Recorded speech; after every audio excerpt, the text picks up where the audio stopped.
Hey, everyone. Welcome. It is Saturday evening. Thank you for being here and spending some of your time with me. My name is John Tisha. My co-host apparently isn't here, but that's all right. Chris will be here in just a moment. This is Love and Light, and tonight we're talking about back to basics. We're going to dive into it, but I want to bring this to you. So we're going to be touching on some things. As a society, we have distanced ourselves from over the years in the name of progressive progress, celebrating the individual desires and individual maximum freedoms without repercussion or consequence to the detriment of the youth today. We use fundamental to describe things, activities, and principles that are especially important and essential. They affect the basic nature of other things or are the most important element upon which other things depend, which I feel and think and believe, I don't know about you, that we as a society have walked away from, and our youth suffers for it greatly the more that we go into this. And so we're going to be talking about some of the things that we used to talk about, the fundamental basics of life, things to focus on, things to build and grow, to slow down and not go so fast, those type of things, in relationships, in families, in education, in society, the things that we're feeding ourselves on a constant basis. So with that, I'm going to introduce a couple of my panel members. Chris, are you over there? He's not ready yet. This is Chelly. Oh, let me unmute you. Oh, you muted yourself. Chelly with Let's Glow, and also hello. us. She's going to be joining us tonight. And then my homie Joshua. He is very smart and very educated and knowledgeable on all things that we're talking about tonight. And I'm excited to hear his thoughts on this. And Mr. Chris. This guy. So I'm going to break down a couple of things. So in the main, what we were talking about earlier, so I said progressive progress. Now here's some breakdowns of some of these words, because I like to play with words. I like to kind of break them down so that we're really clear about what we're talking about. Words are important, despite, we used to be like sticks and stones, right? whatever you say at me, like it's gonna bounce off me because I'm rubber, right? And although as much as that has more to do with the person allowing or receiving things, judgments or expectations or curses from other people affecting you in such a way that it breaks you down or changes your perspective about yourself or the world around you. So it's more in that way, right? Having more control of the things that affect you. But in reality, like, words are powerful. They are very powerful, and we have to really be careful and be wise to choose them properly. So I like to break down words to be very clear about what we're learning and what we're talking about, to really get that idea across. So I like to break things down. So progressive, right? If you go into the dictionary, and there's a couple different dictionaries, but the mobile dictionary on my phone, it actually has a few different meanings, obviously, because there's progressive forward, right? Steps to changing things. But the one that fits our topic tonight, and I don't mean like I'm choosing a definition, for my narrative or whatever, but in its essence, what it means, because a couple things have not, so like words that are spelled the same, but they mean different things, like that.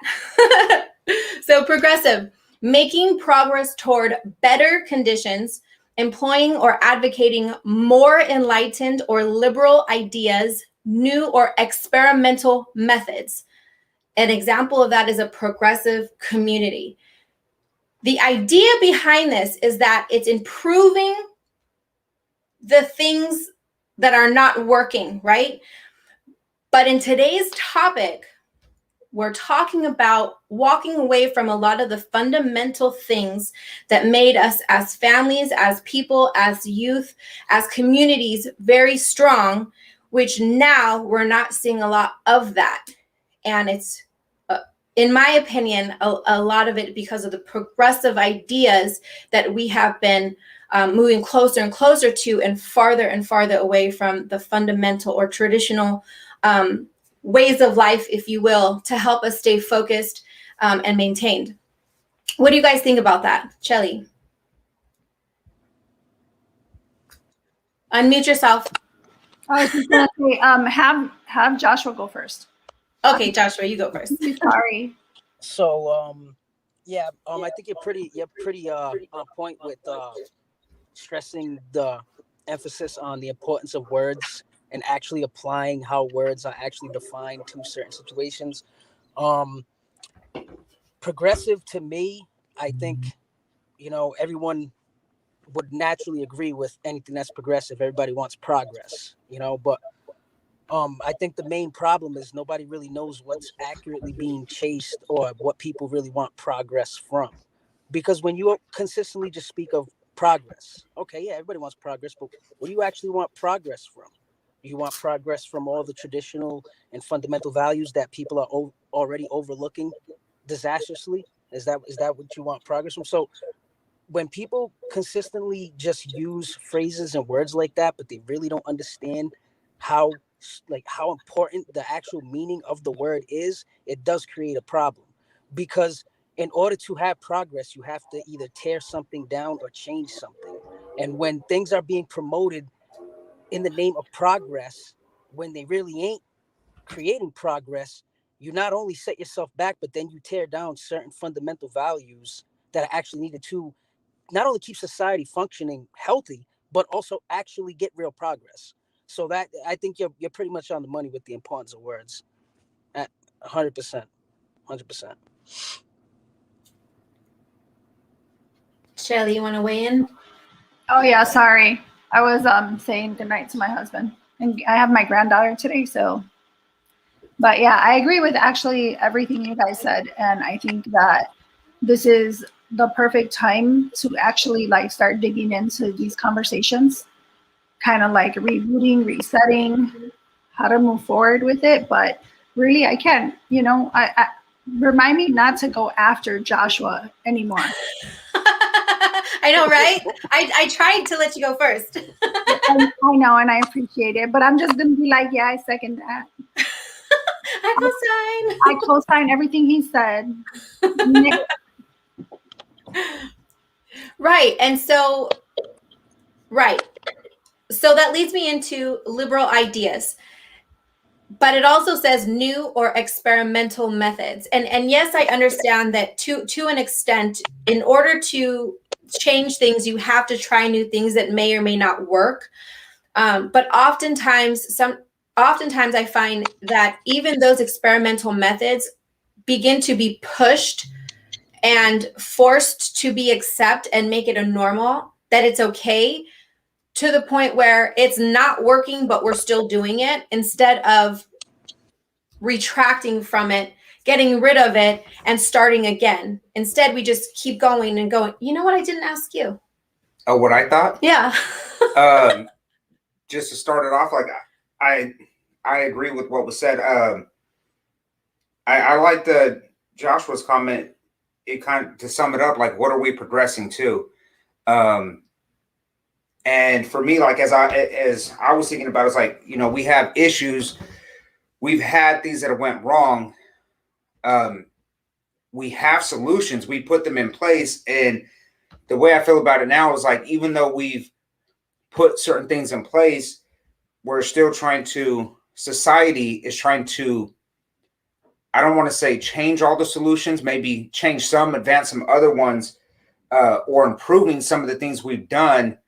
And that's where I feel like we're maybe having some issues, because sometimes things we have found the right solution, and I feel like we're trying to advance past that. And I think Joshua hit it on the head with that. With, well, what are we progressing to? Like, what are we really trying to?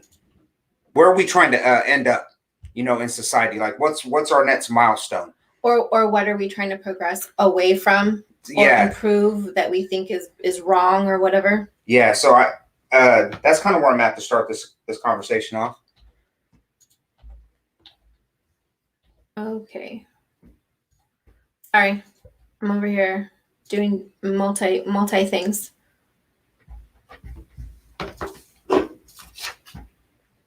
All right.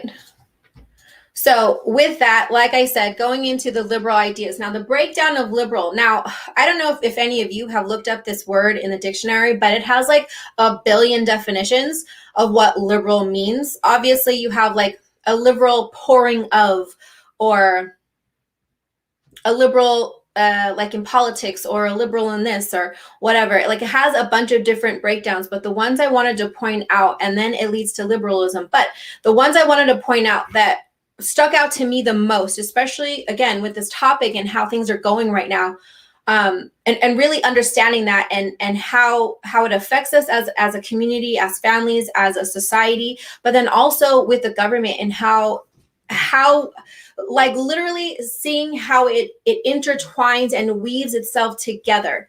So I have four of the breakdowns, and it starts with this: of pertaining to, based on, or advocating liberalism, especially the freedom of the individual and governmental guarantees of individual rights and liberties. Now, I understand that, yes, the government is supposed to help and maintain our rights as a society and as a people. However, that to me also, like, if you really think about it and how it pertains to today and right now and what's going on, how intense that is right now, how far that can actually go, the freedom of the individual and governmental guarantees. I don't know about you, but it seems almost parallel to what's going on right now, way beyond just basic constitutional individual rights and liberties, in my opinion.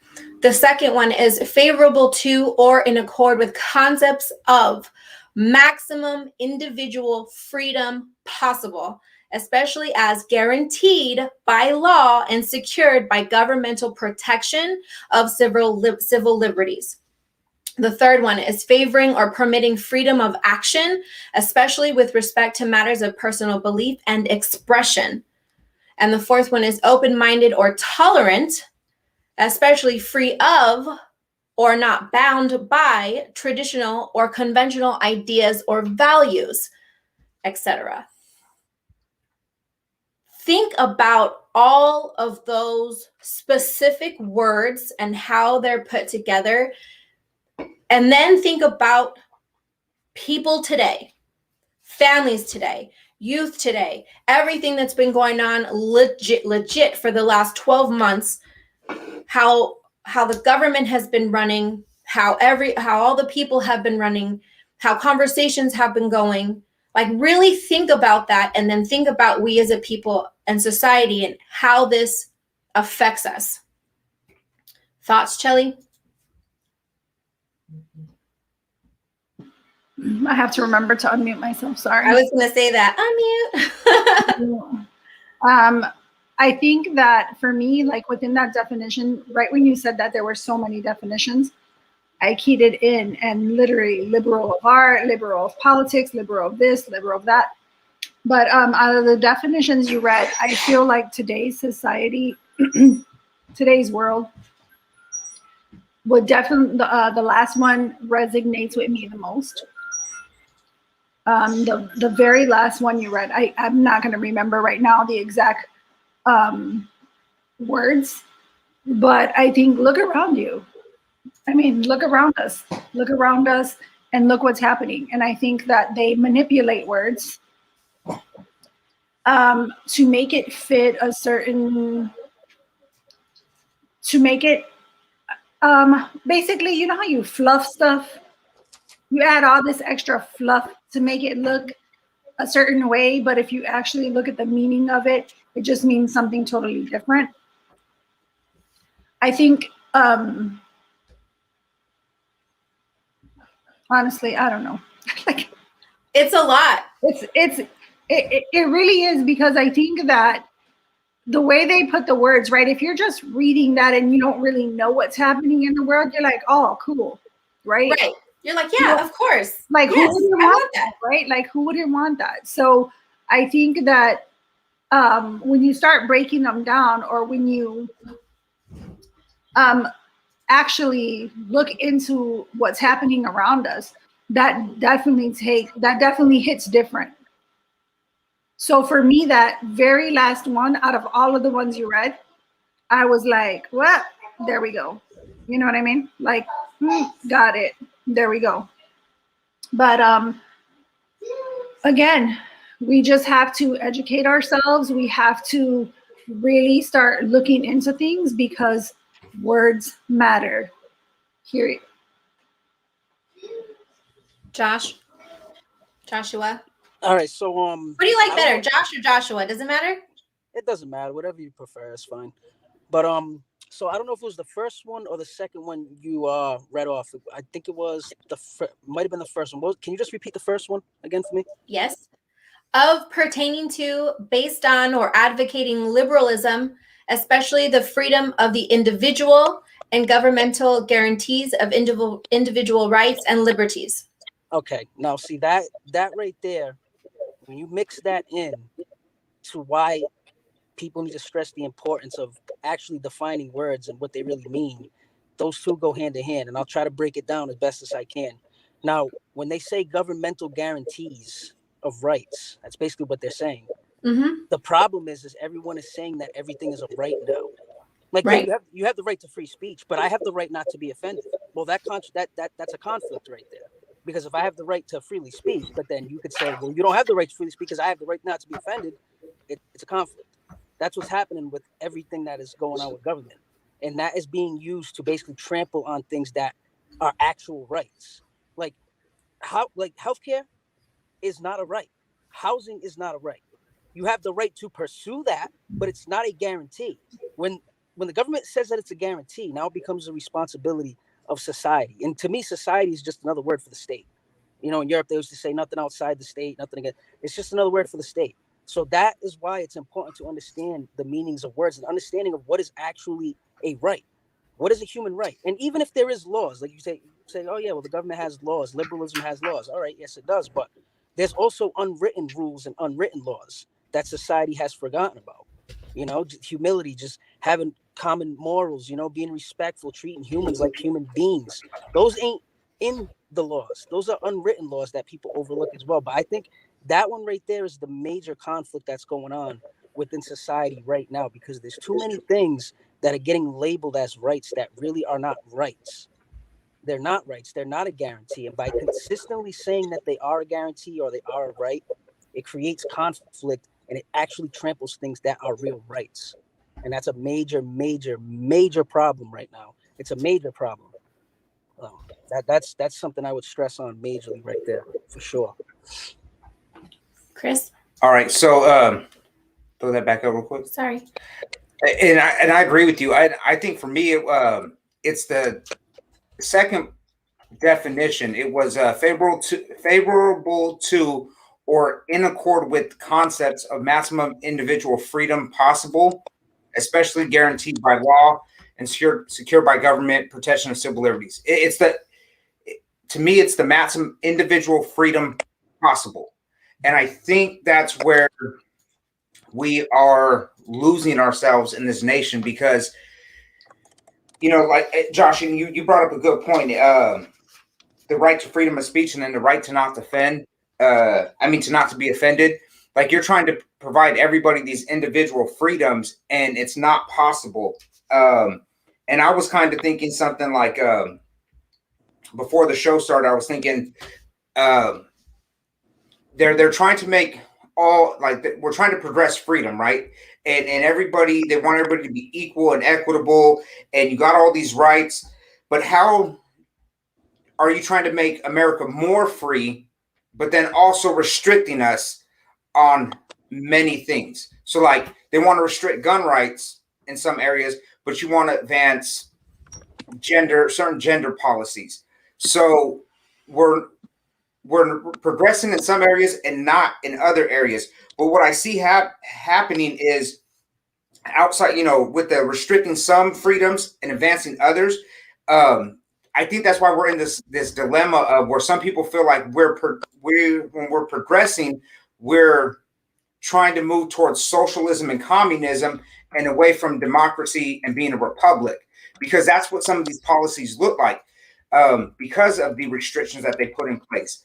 And to me, the maximum, when I think of the maximum individual freedom possible, if we get to the point where, like, we know we're never going to have just a full out free country, it's never going to be like that, because an all out free country is anarchy. I mean, you're kind of just able to do whatever you want. And there's really, the people are the laws. And that's not going to happen. And I think some people think they want that, but they don't. So they're trying to push it to the max. They're trying to push it to the point where we're right at that point of being an having that anarchy, but not. And that's why we're seeing the rioting and stuff, because we've pushed that limit of individual freedom as possible. We were there. And I think if they keep pushing it, there's going to be a tipping point where, because we want to be so liberal, it's like pouring up, I guess, like the concept of you're pouring up a glass, right? You're being liberal with the amount that you pour into a glass. Well, at some point, if you're too liberal, the glass is going to overfill. And we don't want that. Too much of anything is a bad thing. So even of good things. That's kind of where I think I'm at with the liberal, the word being liberal. And that leads me to liberalism. So there was a couple different definitions, but I wanted to point onto these specifically. So the first one is a movement in modern Protestantism, which is any Western Christian who is not an adherent of a Catholic, Anglican, or Eastern church, separated from the Church of Rome.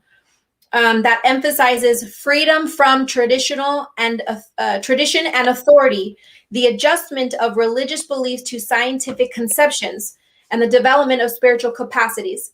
The second one is political or social philosophy, advocating the freedom of the individual, parliamentary systems of government, nonviolent modification of political, social, or economic institutions to assure unrestricted development in all spheres of human endeavor, and governmental guarantees of individual rights and civil liberties.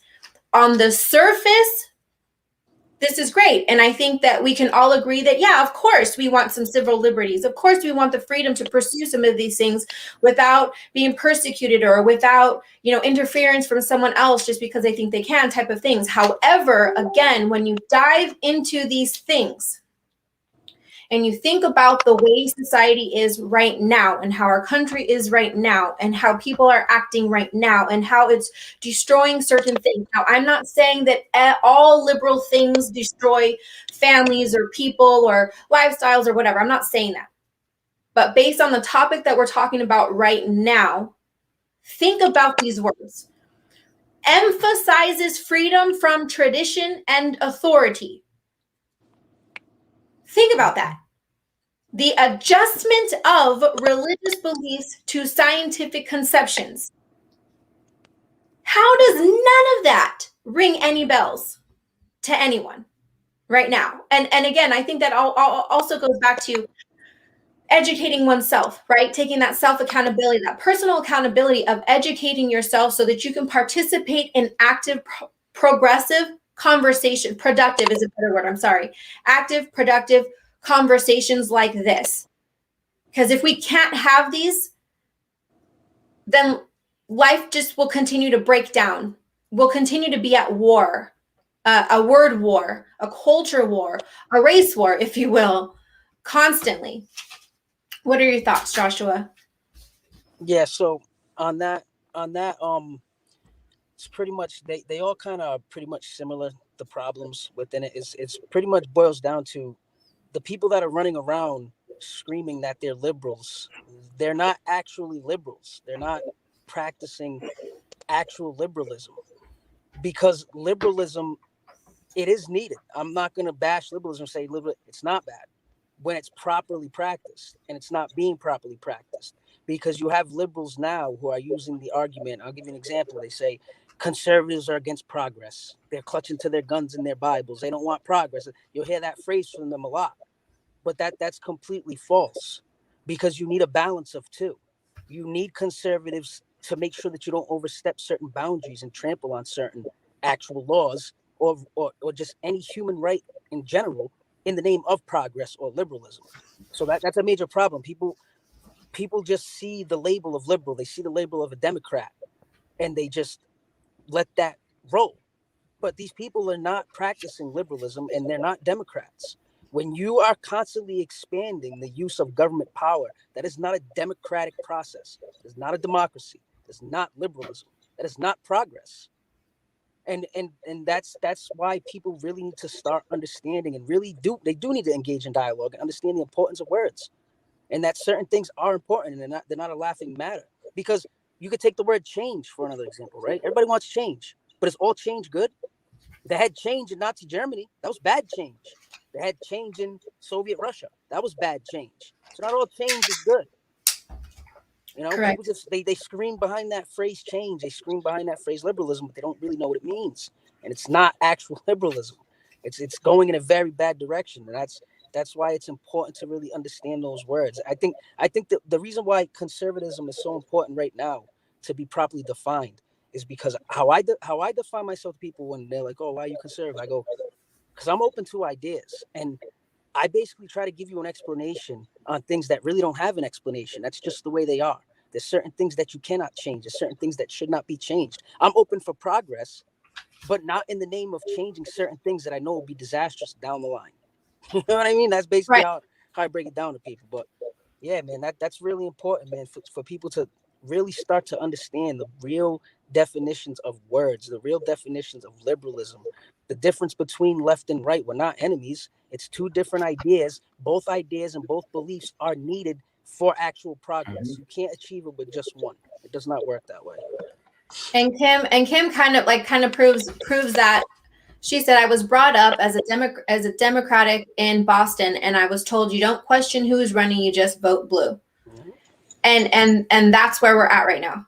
You Yep. just do what you're told. You learn it when you're young, and then you stick with it, and then you don't come out of that cycle. Chelly. So can you do me a favor really quick? Can you read that first one back? The one Yes. about something with Protestants? Yes. A movement in modern Protestantism, which is any Western Christian who is not an adherent of a Catholic and Anglican. I don't know if they spelled that wrong.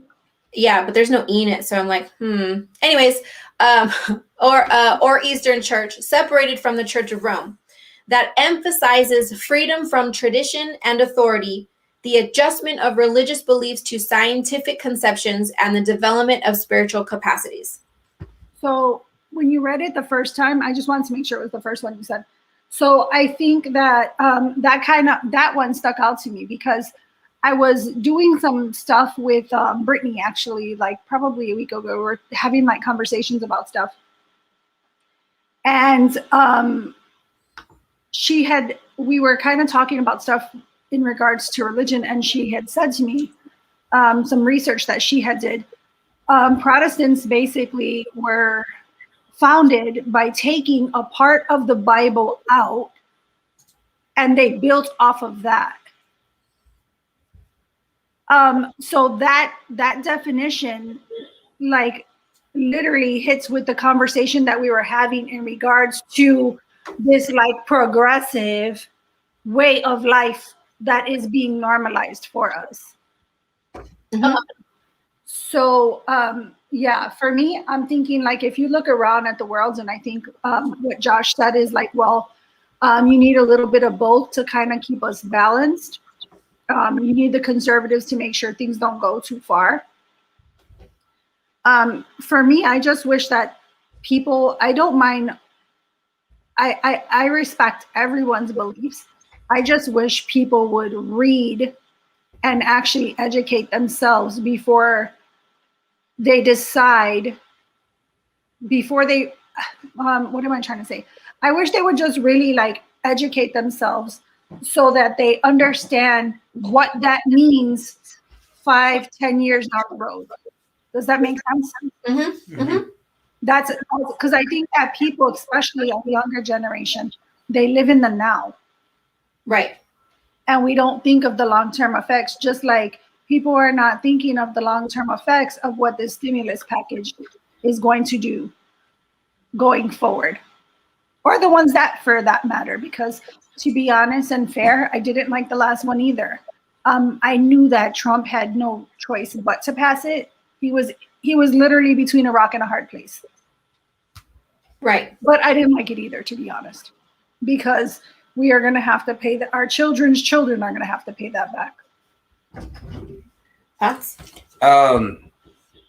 I think there was a good point brought up about knowing the meaning of the word. So not to get on a different topic, but just a quick example. So like the word racism.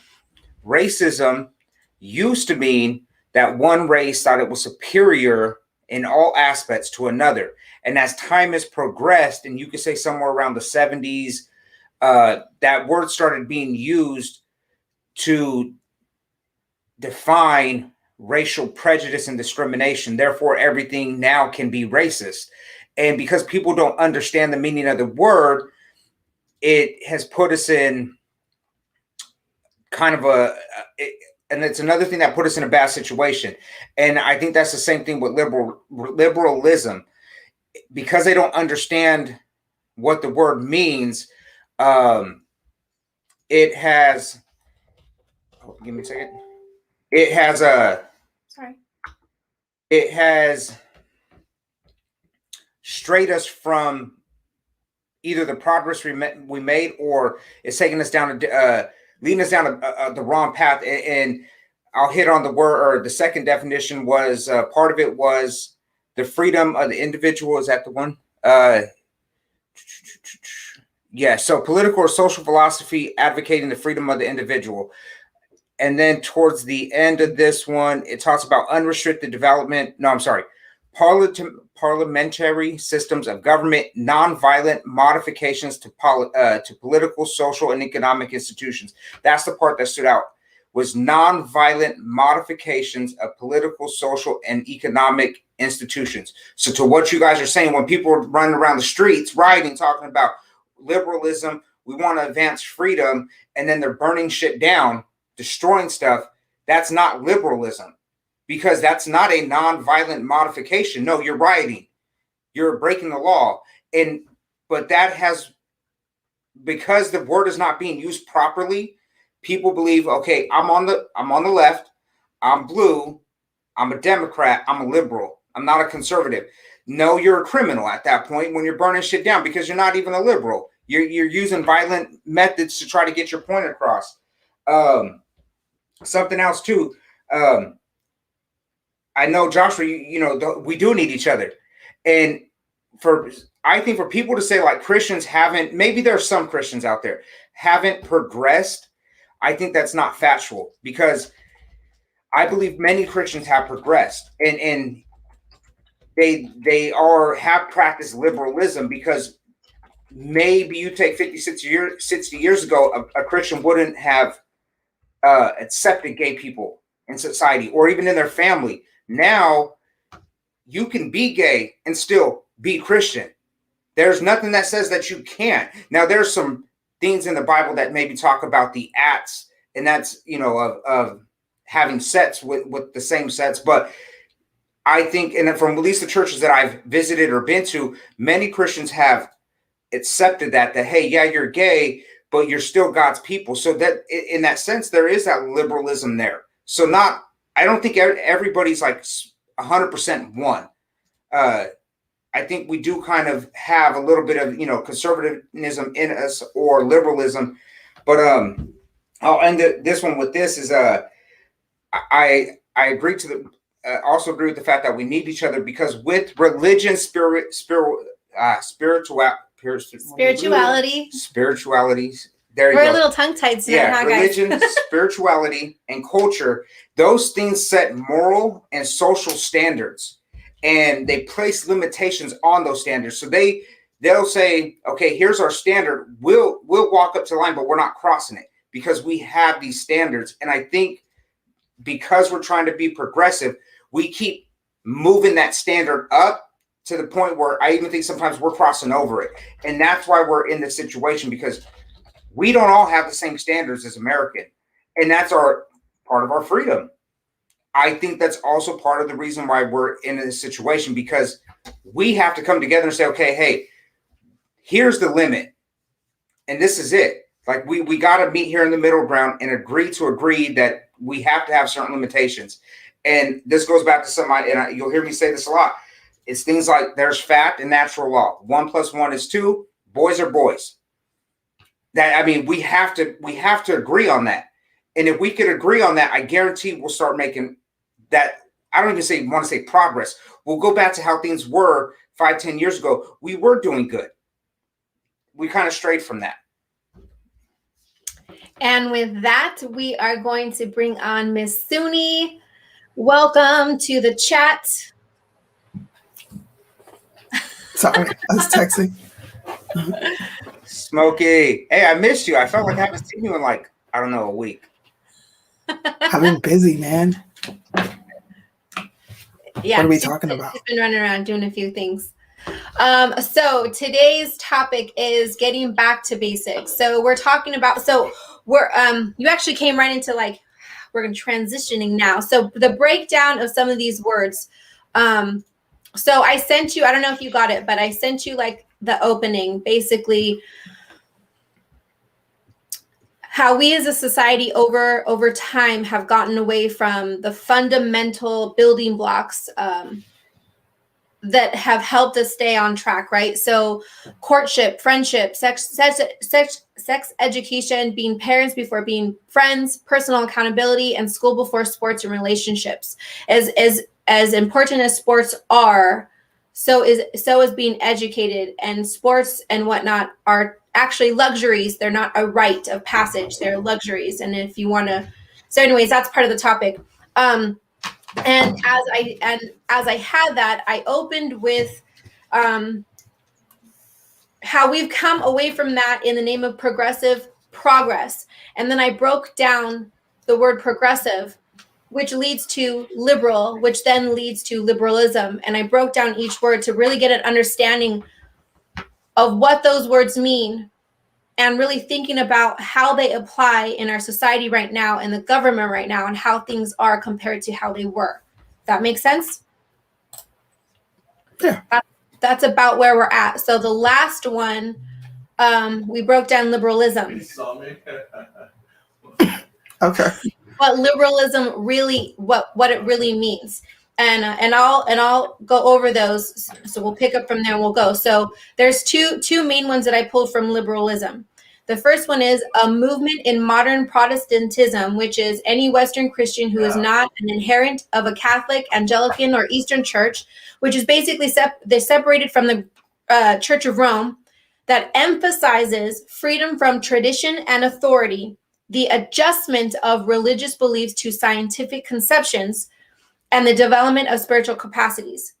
That's the first one. And the second one is political or social philosophy advocating the freedom of the individual, parliamentary systems of government, nonviolent modification of political, social, and economic institutions to assure unrestricted development in all spheres of human endeavor, and governmental guarantees of individual rights and civil liberties. So we kind of broke that down to understand what liberalism actually is and how that has affected all of our basic fundamental like building blocks throughout the years, and how we've strayed away from those things. Sorry. I would agree. I don't think that many people are actually liberal, because when you're liberal, like you said, it means to be free, and they don't embody or represent anything free. It's more like you need to conform to what they believe, and if you don't, then you're like everything under the sun. So it kind of feels like a dictatorship. I'm not gonna lie. It's like a mild case of dictatorship happening. Right? Like if you're not where we're at, then you're wrong no matter what. And pushing it. And so Chelly at the end of what she was saying brought us to how it affects our kids and into the future, which was actually a really great segue into what that's not what I wanted. Is that what I wanted? Yes, it is. I already read that to you, actually. So brings us to the fundamental ideas or topics or categories that I wanted to hit on. How everything that we just went over, how it affects courtship, how it affects friendship, and or community, or fellowship between people, how it affects sex education, being parents before being friends, how it affects personal accountability, how it affects school before sports and relationships as a fundamental focus that we used to focus on a lot of, and I don't see a lot of that nowadays or in recent times, and how that benefits our youth today, because it's our youth who are going to suffer the most in the long run. Yes, are we as adults, are we going through this right now? Are we dealing with this right now? Yes, but they are the future. And if they're not prepared for the future, then we are doing them a disservice, and we're setting them up for failure and to repeat the same mistakes over and over and over again. And our job is to prepare them for to be better than that, to be better than us. So as we move into this, what I wanted to share was, so we have basic fundamentals of like how to be a good person, right? How to be a good person, how to be a good friend, how to do all these things. And me, with my faith and my spiritual background, I wanted to touch on Jesus's teachings. And this isn't going to go into like a whole thing. It really is just basically a list of things that we have to be a good person, right? So it's to one, love God, love your neighbor as yourself, which is something we constantly talk about. You don't have to believe in God to believe that that is true, that that is a good thing to do, to love your neighbor as yourself. Forgive others who have wronged you. Although it's hard and it's difficult, it is still a good thing to do for your personal health. Love your enemies. That sounds even wild and even crazy, but it's more for your peace of mind and your quality of life than it is to hold a grudge over time. Because if you know anything about depression or grudge or anger, how it sinks into you and then eventually manifests into your life. It manifests into your health depleting, it manifests into your relationships deteriorating, so on and so forth. Ask God for forgiveness of your sins. This is more, again, these are all tied into you as a person, being a better version of yourself for the people around you, for your family, and for the world. As dark as it might be. Jesus is the Messiah and was given the authority to forgive others. Repentance of sin is essential. Don't be hypocritical. Don't judge others. And the kingdom of God is near. It's not the rich and powerful, but the weak and poor who will inherit this kingdom. And that doesn't mean like the weak as in you're not strong and you can't do anything, or poor as in you have nothing. But those who need him the most, those who need freedom, spiritual freedom the most, or healing the most, that's what we're talking about. And that's all of us, because we sin every day and it weighs on us every day. We deal with anxieties and worries and concerns and turmoil every single day. We are all those people who will inherit the kingdom as long as we're striving to know who he is and build that relationship. Now, for me, in a spiritual sense, it's important for me to share this with you on that level, whether you guys believe that or not. It's just a segue into, again, the fundamentals that we have strayed away from slowly and how that affects our children today, because we're not teaching them these things. We're not teaching them how to do these. And a lot of the time, because we're not doing them ourselves, because we are the examples at the end of the day. No, I feel like you just went like, and then Shelly goes, Lord Jesus, there's a fire. So that puts us into, so he's in the military, and he was in the military, whatever. One of the things that he learned was the 4 pillars of resiliency, which I think is super important. And the 4 pillars are social, spiritual, physical, and personal. This goes into focus, strength, success, wisdom, and responsibility. Again, all fundamentals that affect all of the topics that I talked about before, and we're going to start getting into that. But I wanted to preface with that to prepare you for the conversation we're about to have. Now let's start with being parents before being friends. Real quick, with the personal, that's the mental state. Just want to clarify that. So that's taking care of your mental health as well with everything else. That's it. That's it? Yeah. That's okay. So being friends or being parents before being friends, on a scale of 1 to 10, how important to you is that? And we'll start with Chelly. Take your mic off or take your mute off. 10. Joshua. 10. Suni. What was the question again? On a scale of 1 to 10, how important is it to you to be a parent to your children before you are their friend? Oh, a 10. So I would, and I agree, a 10. Now, there's 5 of us here, all different backgrounds, all different lifestyle. Well, yeah, we probably all don't do the same things. Different perspectives on a lot of different things, even though we agree on some. All agree that being a parent to our child is more important than being their friends. And yes, in the comments, go ahead. On a scale of 1 to 10, you could put your reasons in there as well if you'd like. So we can agree that being a parent to our children is more important than being their friends. Why? Why is it more important to you, Chelly? Because I have to build a foundation for my children to grow up to be thriving young adults. Like, I have to instill in them standards and morals and what it is to be a good person, what it is to work hard for the things that they want in life, because no one gives anybody anything for free. So I'm, as their parent, I'm their foundation, and no house will last the test of time if there's cracks in the foundation. Right. That's my main reason. Joshua? I think being a parent before being a friend, I mean, I would hope that would be pretty much common sense to the majority of the American public, but I'm starting to question that.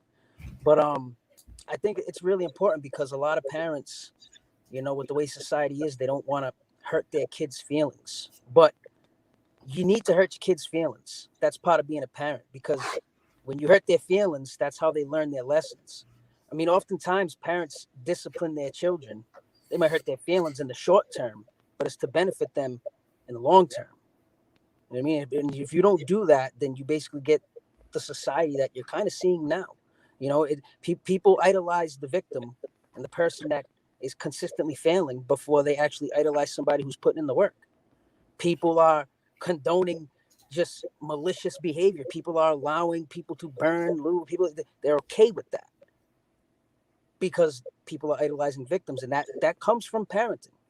You know what I mean? And you don't have to put people down who try and fail at something. You don't got to put them down, and you don't have to do it to your children neither. But you got to understand the importance of correcting certain failures. You got to point out why they ended up failing at something. You can't just overlook it. So I think that's also another major problem with parenting. I think there's a lot of. Oh. Can't hear you, Josh. Oh, what did I break? Oh, no. All right, Suni. Are you back? Yeah, I'm back. Somebody was calling me. Yeah, what I was saying was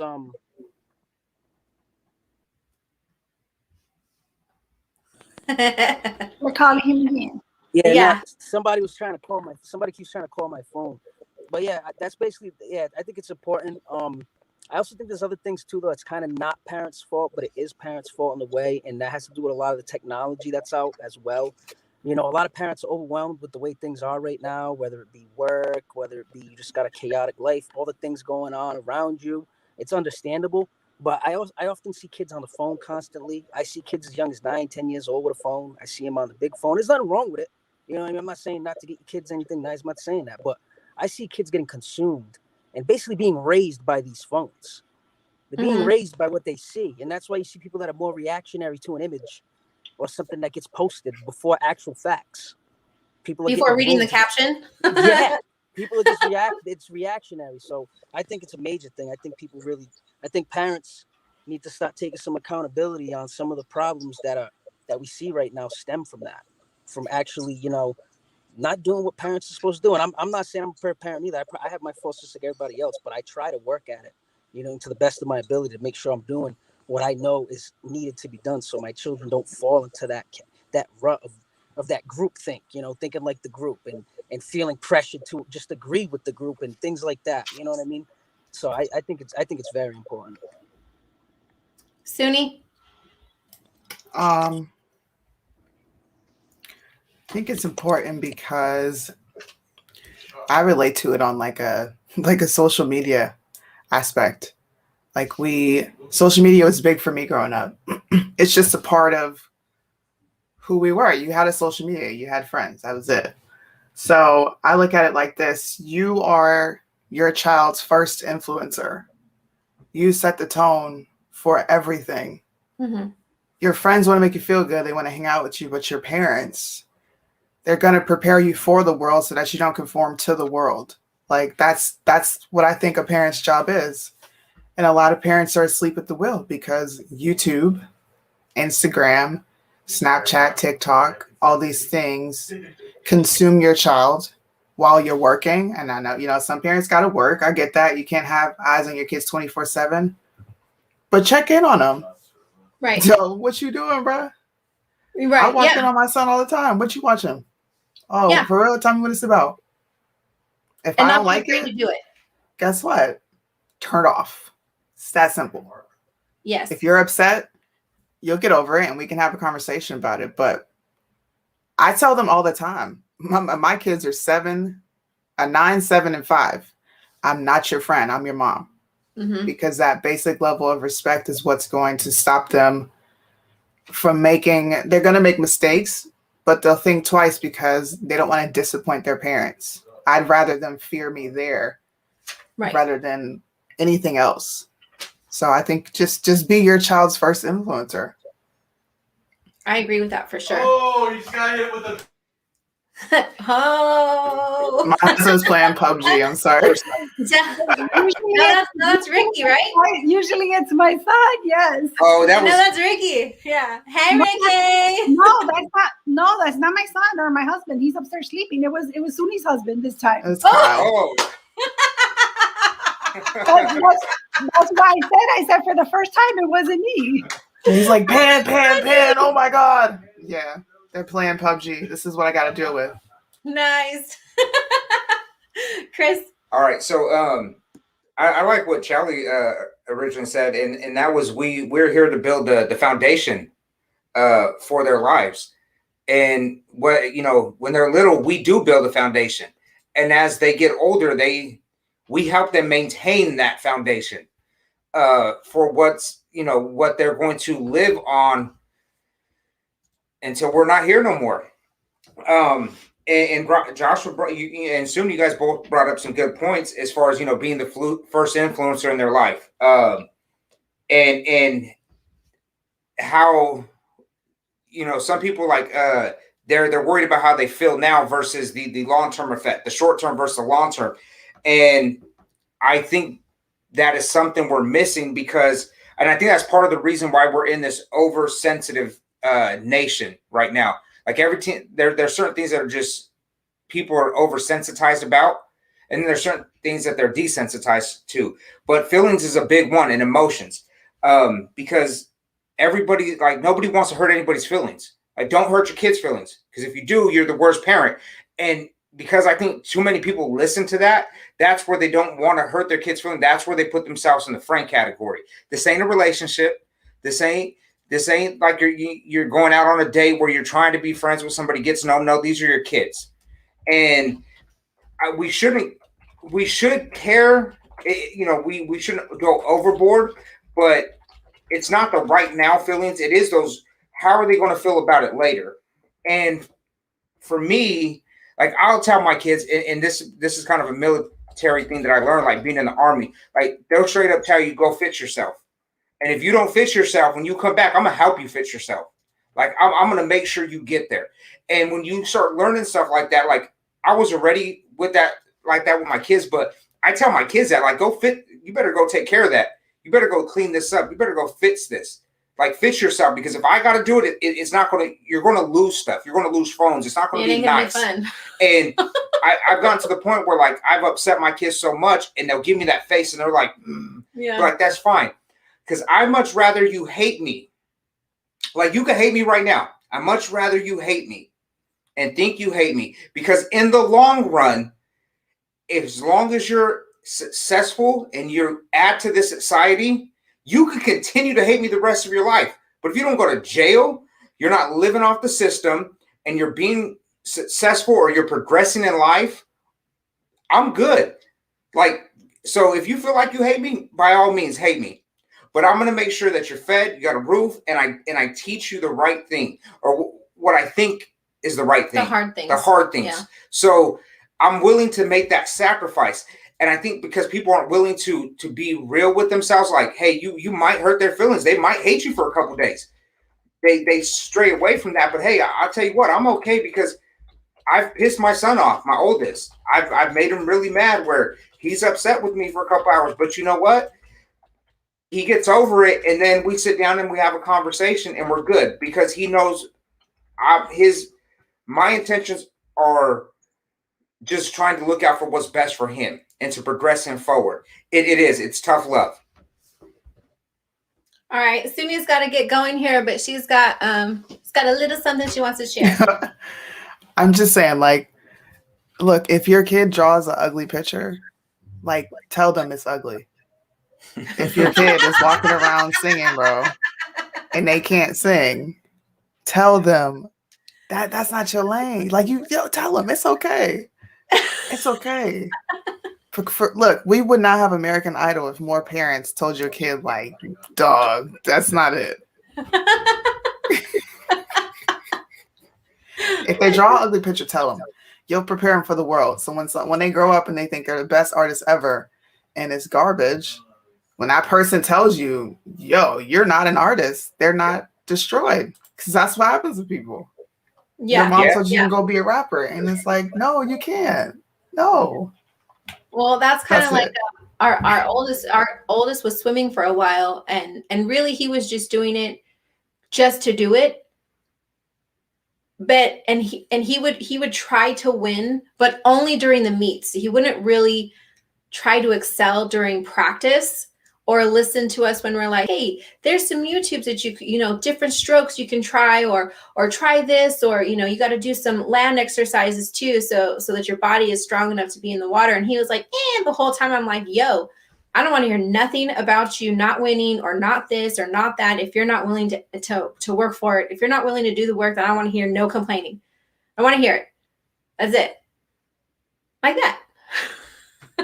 Be like, bro, you suck. That was a terrible meet you had. What the hell happened? Oh, I'll ask him questions like, and why did that happen? I'm gonna say one more thing. If I had a bad game, I got a lecture about my bad game. Wasn't no coming home, feeling bad for myself. No, you sucked. And we're gonna talk about why you sucked. Like long lectures. Maybe we need to bring that back. I don't know. What did you do? For what? What were the three things? Remember? The three things you did good, the three things that you did that you didn't and you need to work on. Oh, yeah. Oh yeah. I was like, hold on, what are you talking about? So we got to go through this thing. It's like it's the after action review. So it's like 3 things you did good, and 3 things you can improve on, and 3 sustainment. So like 3 things you need to keep the same, because there's sometimes you don't want that change. So and that's like a minimum. So like I sat down with the oldest one day and I was like, all right. So I don't restrict him to 3. Like, give me, what did you do wrong? And he was like, well, boom, boom, boom, boom, boom. Like he knew what he did wrong. Okay, what do you think that you need to keep doing? Like, what do you need to sustain? Like that you don't need to make any better. Like what's really working for you? Well, this is working for me. Okay, now what do you got to improve on? And I've had those conversations with them. Like that works too. And I kind of agree with Suni. Like, hey, but sometimes you just got to be real. Hey, like if they're really trying to be the best artist in the world, you know, let's say like comic book drawing, but they're just not that good at it. At some point, you're going to have to be like, hey, I know you're trying. Like, and this isn't just like out of nowhere, but if they ask you for advice, or like, hey, how do you think this is? I think it could be better. Like if you're going there, like you really got to work on this, because I have to agree with her. I think that's why some kids get up on stage and they think they're the best singers because their mom let them go their whole life, or dad let them go their whole life, thinking, man, they can hit those notes. And then the first person in their life tells them, you just ain't cutting it, and it destroys them. Not saying you got to be mean,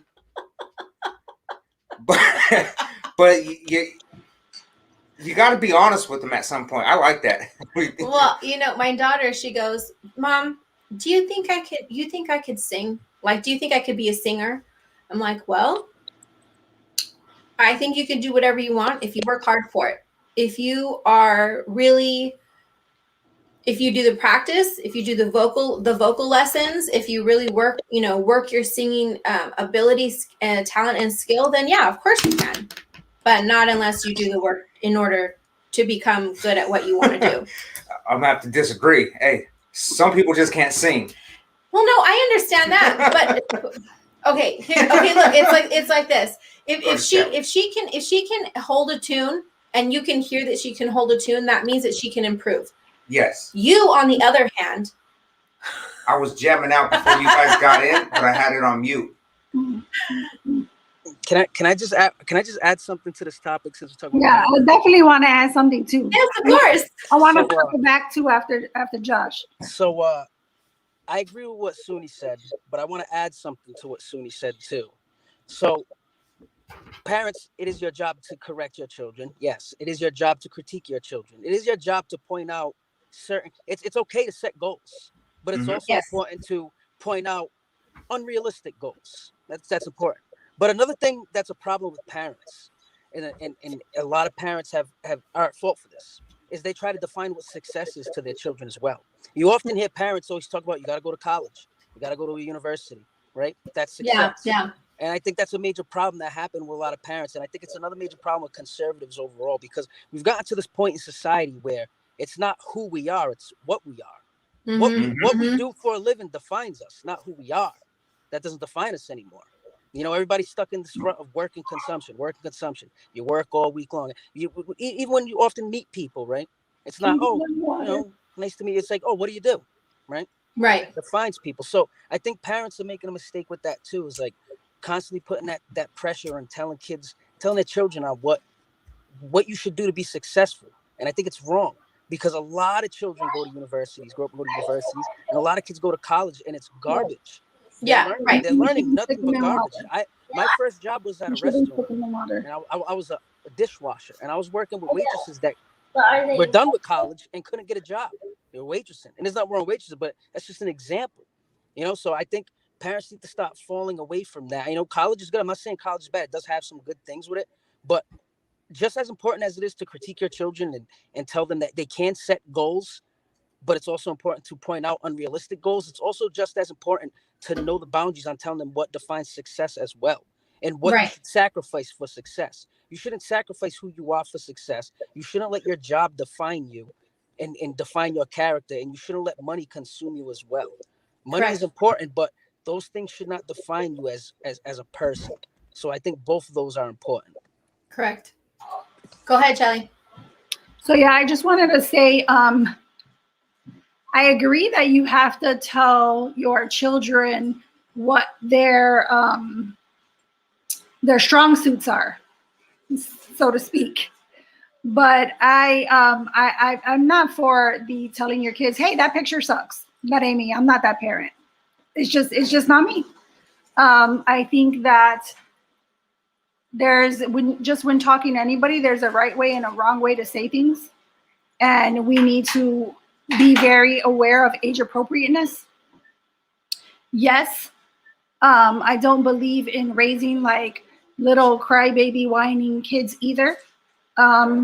Like my kids were never ever the kind of kids that went to the grocery store and cried for stuff. They never did it. Like I never had them issues in a grocery store ever. My kids knew if I stared at them a certain way, they're about to get that ass handed to them, period. Like don't act out.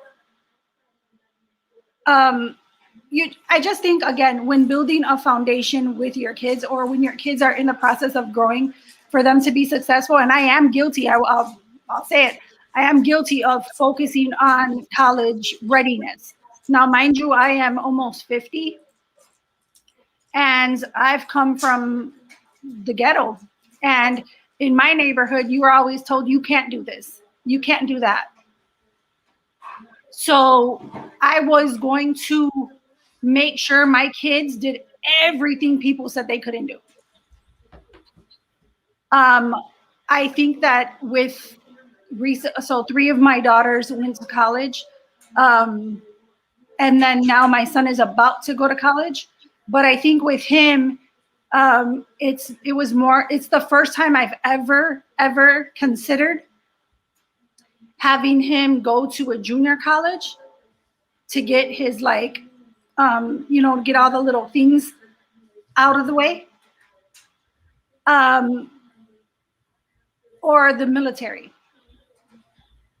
I think before like just digging into educating myself on a lot of things going on, it was like my kids literally had no choice. I promise you, they had no choice. Like they were programmed from the time they were little.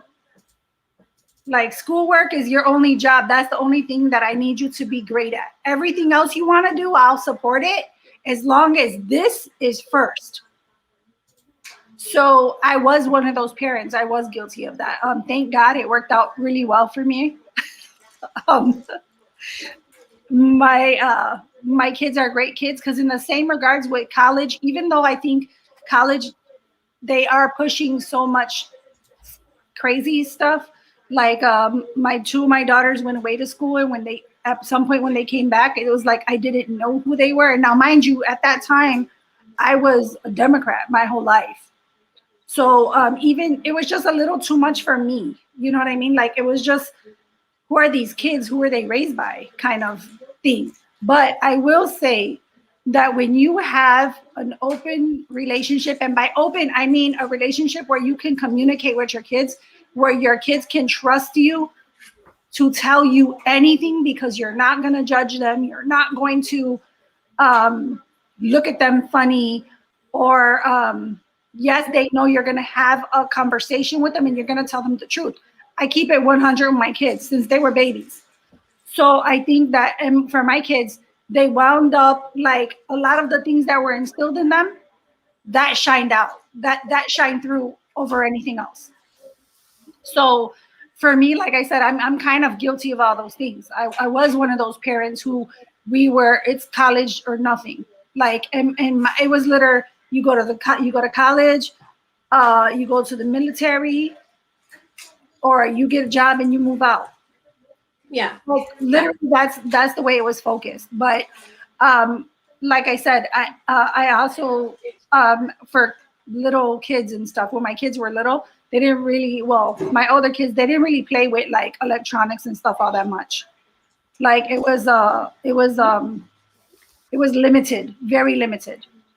But as times change and things change, my younger two got it a lot easier. But and I think my parenting has changed a little bit. Like I'm not quick to a lot of it per Ariel. Per Ariel, yeah.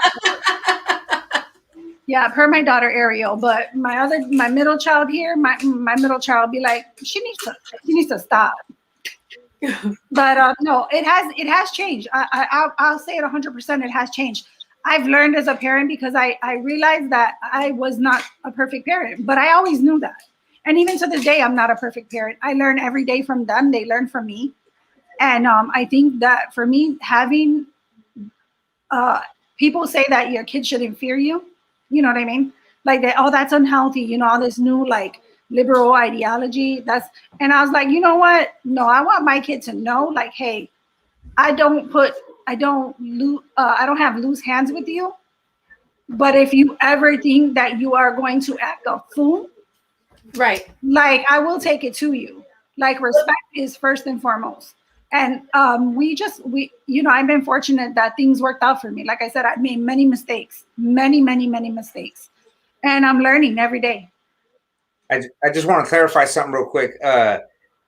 So I agree with you on the age appropriateness. Like my 6-year-old, well, he's 8 now, the youngest He one. said 6. But when he was 6, like he drew a picture, it's a stick figure.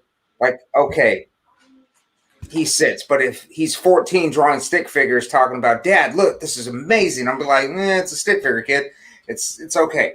Like age appropriateness. Like I agree. What were you going to say?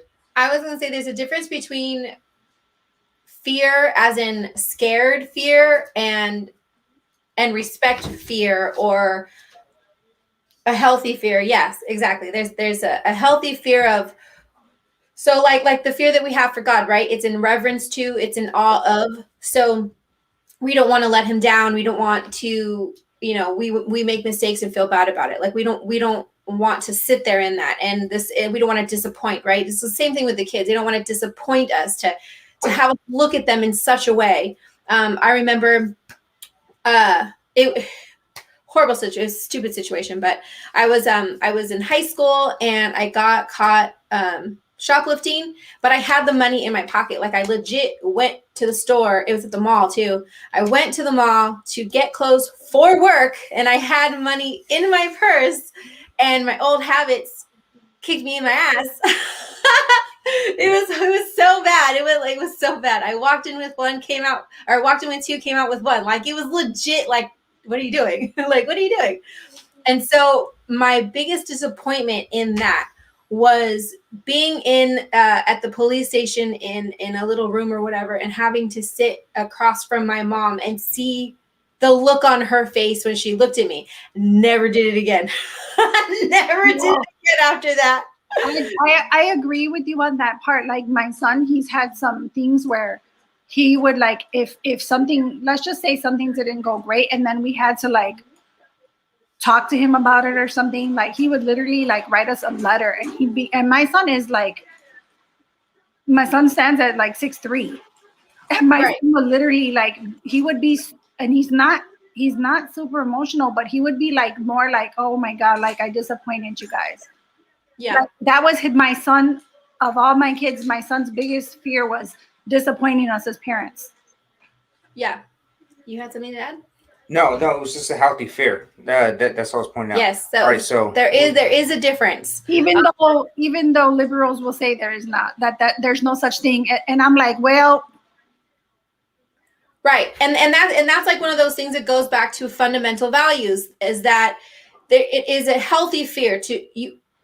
How do you set that boundary? You know what I'm saying? You know what I'm saying? Between parents and children, if you constantly are not acting like their parent, there's that healthy respect, that healthy boundary isn't there. And so there has to be a healthy amount of fear, a healthy amount of respect, a healthy amount of, what you say is important and it does matter. There needs to be a healthy amount of that in order for parents to be parents to their kids, and they can't be afraid to access that.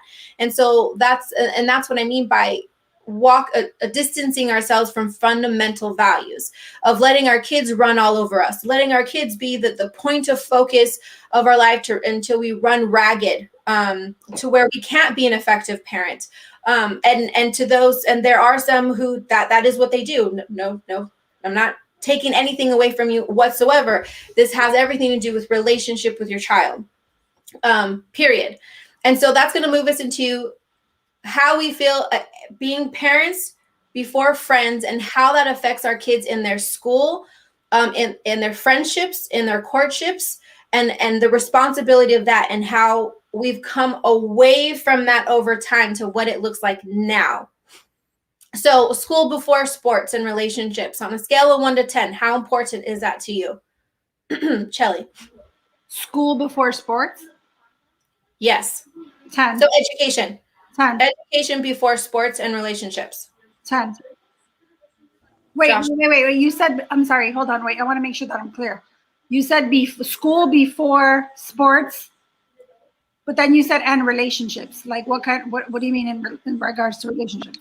I don't mean friendships. I mean relationships. In junior high and high school. School before sports so and relationships? Yes, education. Okay.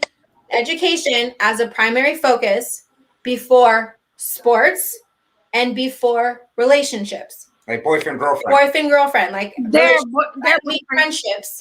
They're boyfriend, girlfriends. Correct. Okay, yeah, it's always going to be school first. I just wanted to make sure. I was like, wait, what am I answering? No, it's going to be hands down education for me. Joshua?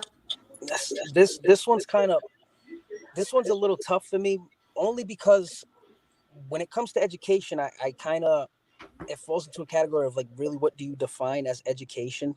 Because I think early learning for children, I would want to say maybe sixth grade, or let's just go hypothetically, eighth grade. They kind of get the gist of it, where they can kind of start educating themselves on certain things, because a lot of people educate themselves on many things. So I think it's a 10, but I would also put sports in there, but not just sports, but like physical activity also being very important as well. So I'm kind of like stuck in a wedge on that one per se, because I think, which is why I asked it. Yeah, I think sports, I think physical activity is another major problem right now with a lot of children. And I'm not bashing people. Like, listen, some people have health problems. I get it. But Pete, you got to take care of yourself. And if you want to be healthy, mind and body go hand in hand. If you don't feel good about yourself, dude, you're not gonna have a healthy mind. It needs a balance. You don't got to be a model or nothing like that, dude, but at least try to take care of yourself. Go for a walk, get some air, get some type of physical activity. You know, we're humans, man. We need that, dude. I see so many kids, dude, don't play sports. They're in the house all day. That's not healthy, man. It can't be. It's not. So I'm kind of on a wedge on that one. But I would say education, I'd give them both the same rating with sports and education, like a balance. I think I kind of agree with you on that. Marcy, I will agree with you on that. Not kinda. I think physical activity and education comes before, in high school or at any age before they're an adult. It comes before the relationship. So before their boyfriend or girlfriend, or whatever friend they have. Because that shouldn't, if it's the other way around, and the person they're dating or in this relationship with, if they're the priority, I think that's setting the kids off onto a bad track, because that means every person that comes after that person, if there's anybody else, will always be the priority in their life, and they'll never progress themselves. But I do think education and physical activity are important, and I agree with you, because not all kids they don't all learn the same, and not everybody's the type of person to go into class and pick up a book and read.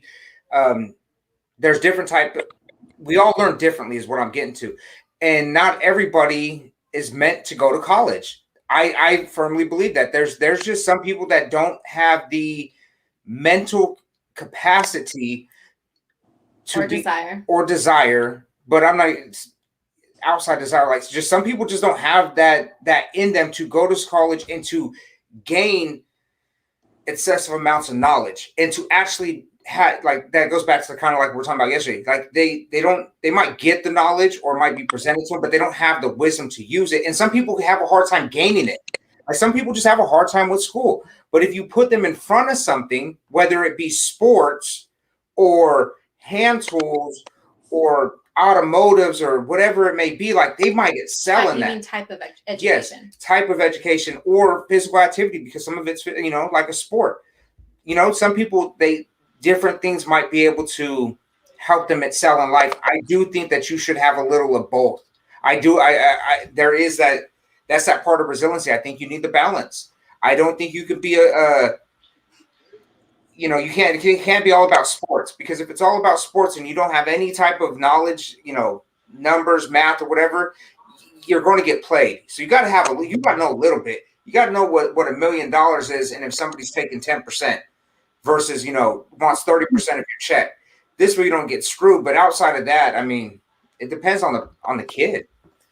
Right. And so I bring this up because, again, everyone kind of has a slightly different perspective on education, sports, relationships. And we see a lot of this because we see a lot of young parents that are. I'm sorry, I have to bow out. Okay. I'm gonna I'm gonna bow out early. Okay. Sorry. I got a friend over.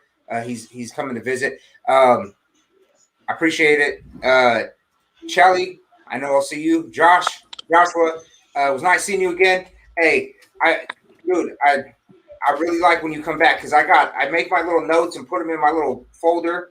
Dude, I like having these conversations because I feel like I learned something, and like I know I got something from Shelly today, Spoonie. I like the different perspective you bring, so it was nice seeing you again. You guys have a good rest of your night and good rest of the weekend, and we'll do this again sometimes. And everybody, I'm remembering some people, but Jonathan, Ricardo, I think it was like Kathy, Joanne. There's some people out there, Barbara. Hey, I appreciate you guys showing up. Keep showing up. Keep sharing and liking the videos. We appreciate it, and we're just trying to continue to have these conversations. And have a good night. Chris, wait, I want to touch on something you said before you run out. So you were saying, and I was going to say it before you started, but you kind of brought it up when you said that, like, there's a lot of kids that, well, not a lot, but you said there are kids who just are not great at stuff, right? And I think that comes to us being parents, knowing what our kids' skill levels are, right? But I also want to say on the opposite, I'm going to be Brittany today. On the opposite side, there are some kids. Brittany, I'm going to be Brittany tonight. There are, so on the opposite end of that spectrum, there are kids that are not great at sports and do not enjoy it in any way, shape, or form.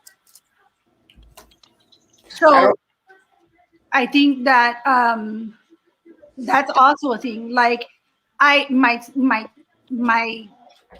son is an amazing basketball player. Like he could shoot threes all day, every day. He's an amazing basketball player, an amazing baseball player.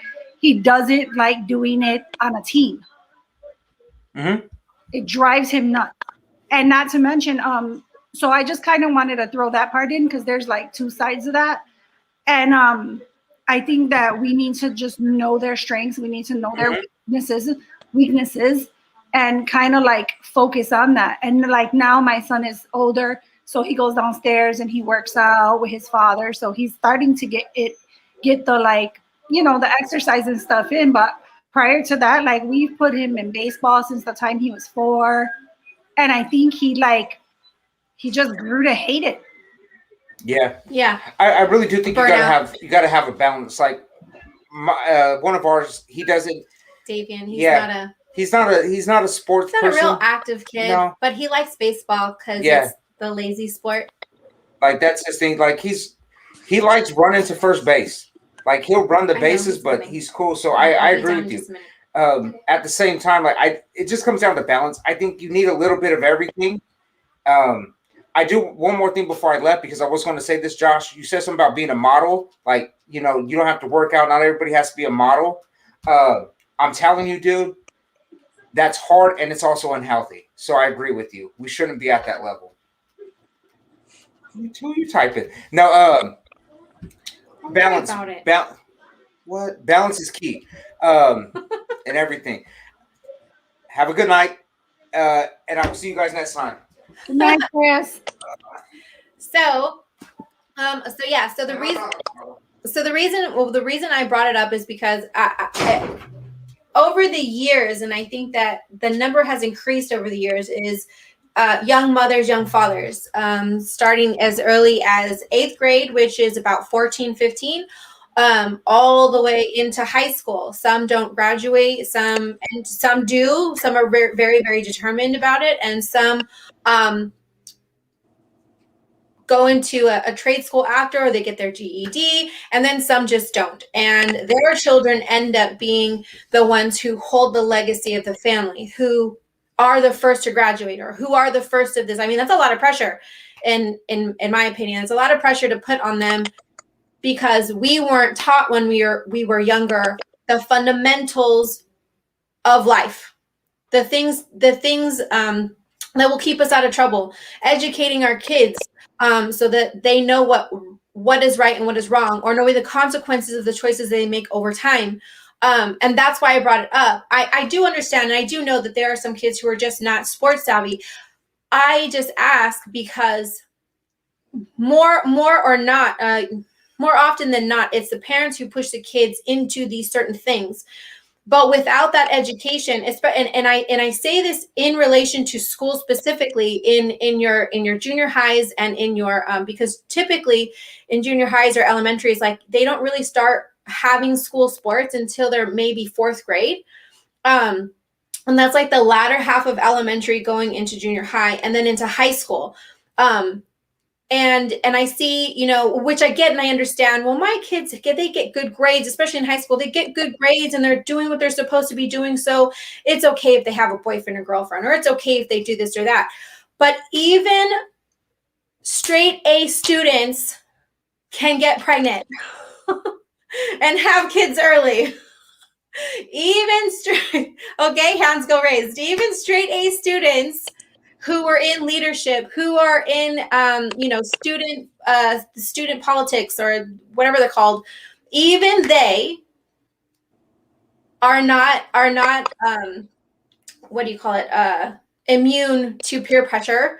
They're not immune to drug pressure. They're not immune to sexual pressure. Like they're not immune to all of these things.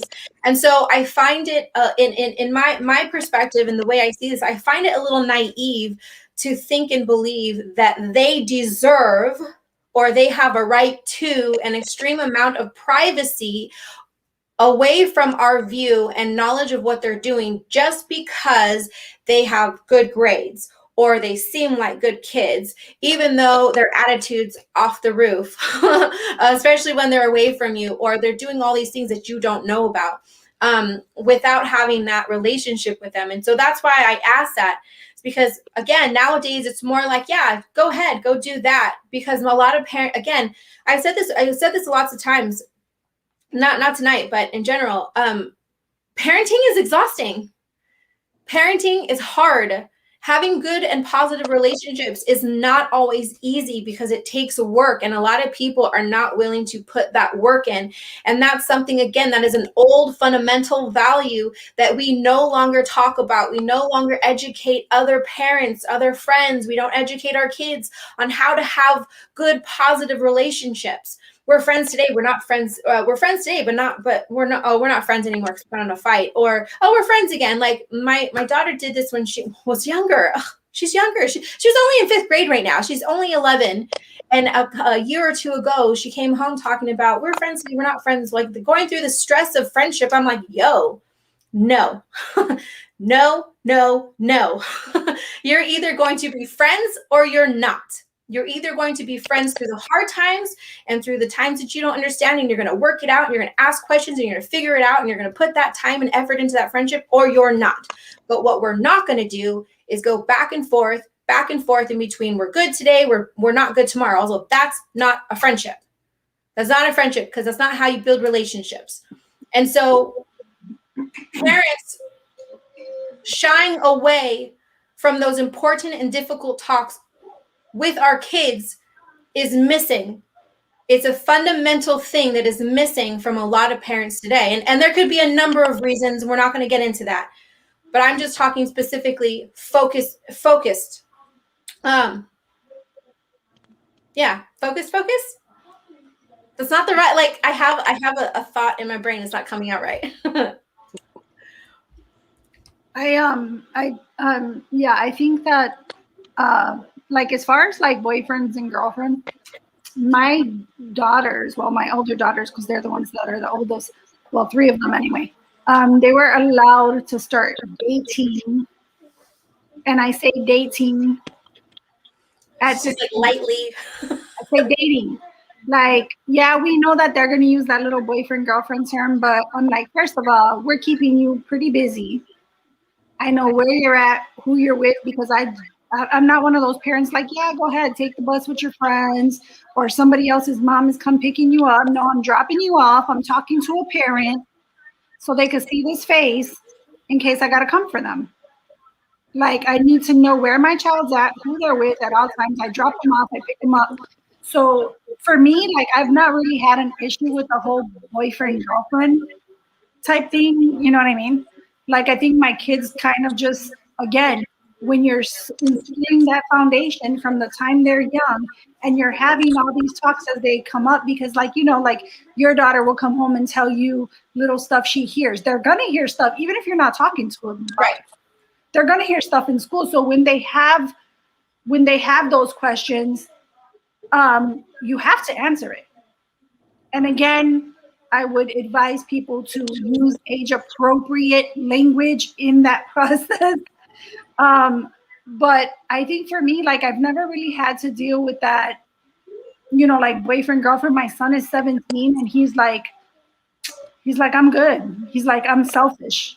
I don't Yeah. got time for it. He's like, girls are needy these days. And I just don't. And I was like, but you know what? I'm glad he knows that about himself. Like, I'm super glad he knows that. Like, he's like, I just, you know, the people that, and my son is like super picky too. He don't like girls that smoke. He don't like girls that vape. He don't like girls that wear revealing skin too much. He's just not about it. He's like, yeah, no. He's like, the girls that, I'm good. So I was like, all right. But yeah, I just kind of wanted to add that little part about, like, the whole dating thing. Oh, I did want to talk about the whole friend thing. So I have 4 girls, 3 are adults now. And I just want to say that, you know what I've learned through all of those girls and all the headaches with we're friends today, we're not friends today, we're friends. You know what I learned with my last one that's 15? I don't get involved at all. They figure it out. Trust me, they figure it out. Well, that's what I tell her. I'm like, you guys need to work that out.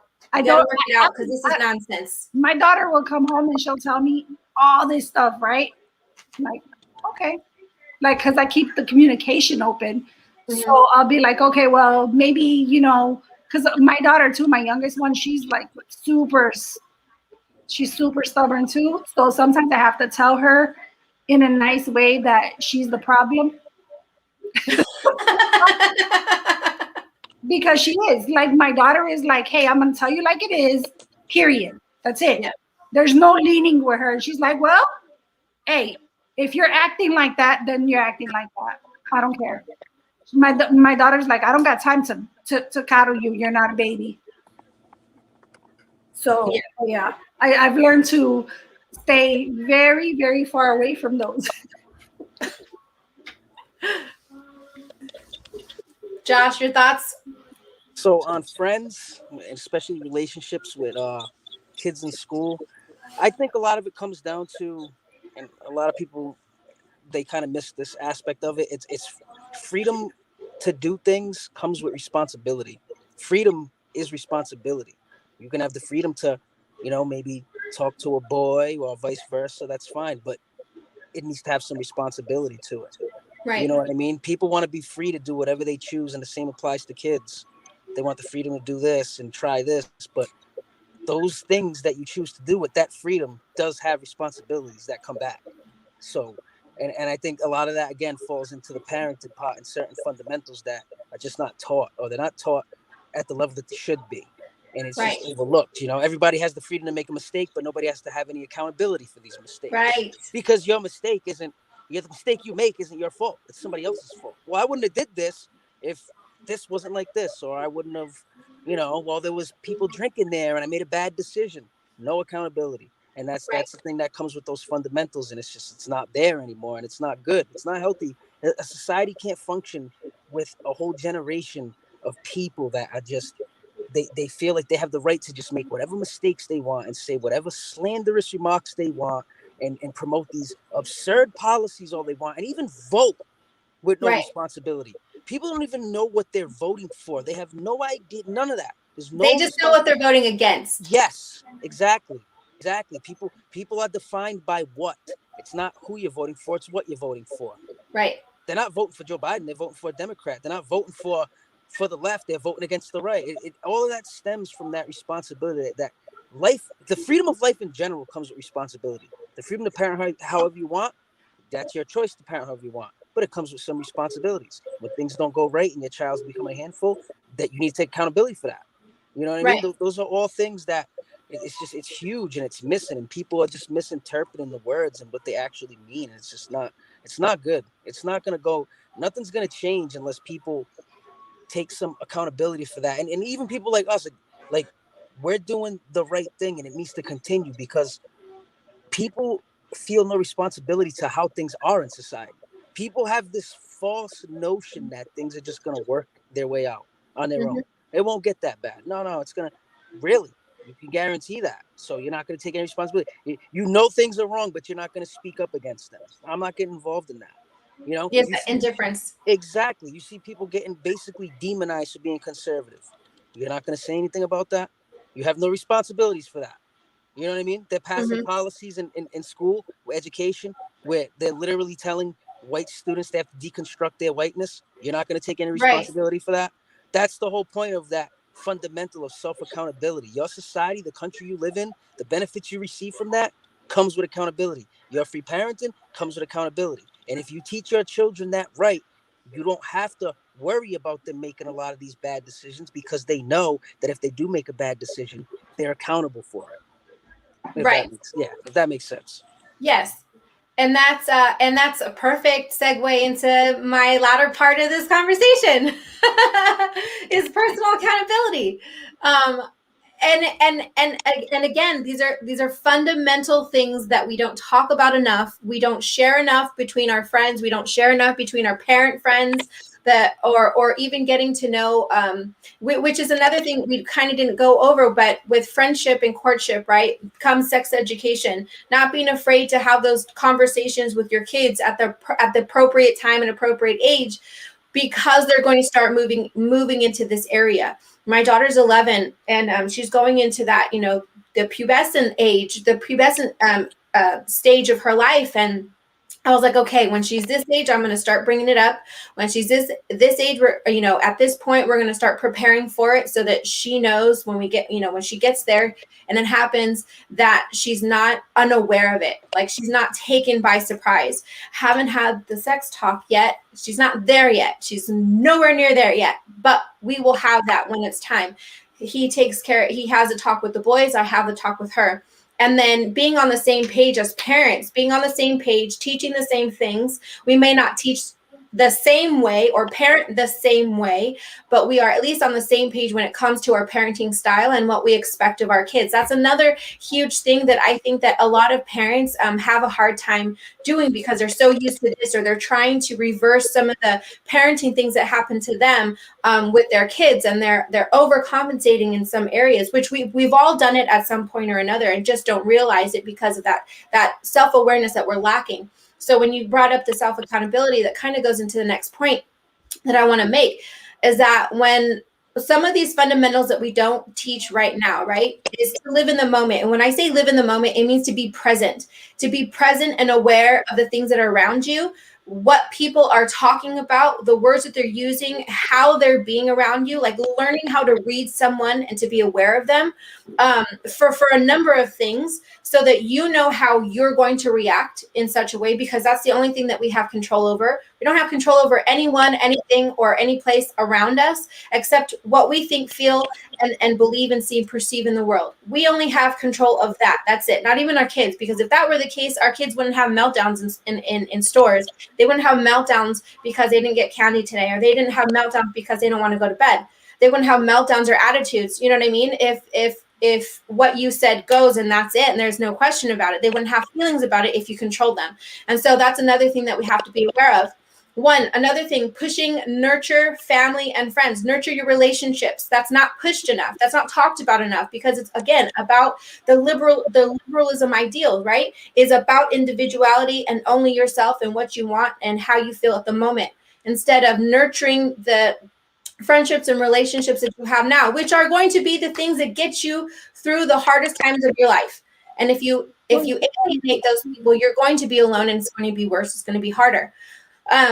We touched on it before, staying fit and healthy. Obviously, again, those four pillars our social relationships, our physical health, and mental health. And not because we want to be the best fit, looking beautiful, whatever, but one, it boosts your confidence, because there is a chemical reaction that happens within your body when you do these things for yourself. It helps your body function properly on all the levels it's supposed to. It releases serotonin. It releases positive endorphins when you actually do that. But also it helps you live longer for the life that you want to live. Do what you enjoy most of the time. Have basically what you have passion for, and be there for others. Always keep developing. This all comes with self-awareness, and we don't teach enough of self-awareness. Self-awareness is your ability to correctly perceive your own emotions as they are occurring. Self-approval, self-worth, self-sufficient, self-respect, self-acceptance, self-love. And this is different than the individual, than celebrating the individual ideology. Two completely different things. One is being self-aware of who you are, how you feel with what's going on around you, so that you can react in a specific way versus reacting in a chaotic way, if that makes sense. Being able to process the situation, being able to process other people's emotions, and being able to understand them, so you can either learn from them or throw away what's not for you. A lot of times we're just open books, and we receive every single thing that is going on around us, and we're worse off for it. So without personal accountability, that's a huge thing that we're missing nowadays.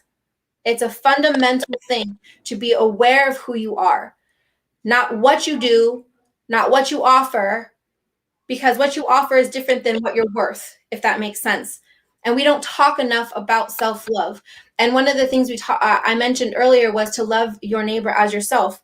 You cannot love properly if you don't love yourself efficiently. Does that make sense? So in terms of self-awareness and self-accountability, on a scale of 1 to 10, how important is it to you? Number one, and that's another thing. I'm sorry, I'm going off on a little bit tangent here, but that's another thing. Our kids don't know what that is because their parents don't know what that is. Parents don't love themselves enough because of whatever happened to them in their life. They didn't have a chance to process it. They didn't have a chance to talk about it. They didn't have a chance to heal from it and learn what they were supposed to. So how in the heck are they going to teach their kids? We need to talk about these things more. So on a scale of 1 to 10, personal accountability and self-awareness, how important is it to you as a person, and how important is it to you to teach your children that? Joshua, you're unmuted. Go for it. If there was a rating of 100, I would be hitting it right now. So it's a 10 for me. It's a 10 for me. It's a 10 for me. All right, let's dive into it. We have about 10 minutes. Let's dive into this because I know it's a big, chunky, meaty one. Let's dive into this, and comments start blowing up. Think about this and really start blowing this in there as we bring this to an end. Go ahead, Shelly. You go first. Why? Because again, I think it's part of the foundation of who they are and what they believe in. It's part of like standards and morals. I think it's being accountable, like holding yourself accountable helps you grow. Knowing that you're not above learning means that you are open to growing. I think that it's a great way to make them, accountability is a great way to make a person or your children better at everything they do, because they're going to understand what it's holding themselves to it, not having that mentality where they're entitled. Like the one thing that I do not want my children to ever feel is entitled to anything. I don't want them running around not knowing what it's like to feel like, oh, people owe them something, or I just don't want my children to ever feel entitled. So I think for me, those things are so important to instill in your children, just so that they can grow up to be good husbands, and wives and employees, or maybe they own their own businesses. And then I think that when we're like that, we kind of, they can pass that on to other people too. You know how people like, we're all in this together because we all believe similar things. So therefore we surround ourselves with people who want to learn and people who want to. So I think that kind of passes down to your children too. So I think, like I said, for me, it's part of the foundation of them growing up and growing into healthy, hardworking adults. Agreed. Joshua? So self accountability for me it's major.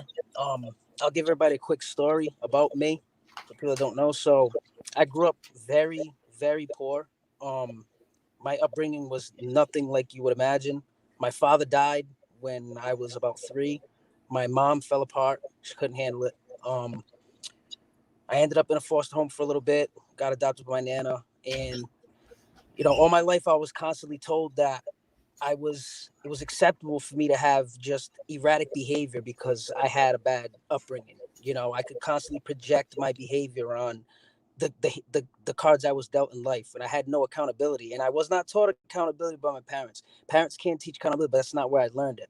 So when I was about 20 years old, I made a very bad decision, and I went to prison for it for a long time. And I repeated that behavior, and I kept getting into trouble. And I was constantly taught to just blame everything else for my behavior. And then it was kind of like it just dawned on me. I was just sitting in the cell one day and I was like, this is nobody else's fault but mine. You know what I mean? Like, if I don't start realizing that everything I choose to do, every action, everything that I control within my power, that's my responsibility. If I don't take accountability for that, I'm going to keep doing this. And that is when I learned how important self-accountability was, that there is things in your life that you can control, and there is things that you do that affect not only yourself, but they affect others. And people have to start realizing these things, because when you don't realize that and you don't have any self-accountability, you're going to repeat bad decisions. You're going to keep repeating certain mistakes because you're not learning the lesson from it, because you're not taking any accountability. And that's a major, major, major problem right now with society as a whole. There are things that we are responsible for and that we have to accept that we are responsible for. And it spans to many things. It could span from life choices. It could span to maintaining friendships, your health, your mental state, and the state in which your society functions as a whole. Because we all have some responsibilities for that. And when things don't go right, we all have to take some accountability for that as well. So accountability for me is major. It's major. And I had to learn it the worst way imaginable. I had to learn it in prison. It took that much mistake and that much constant just making the worst decisions imaginable for me to finally learn that.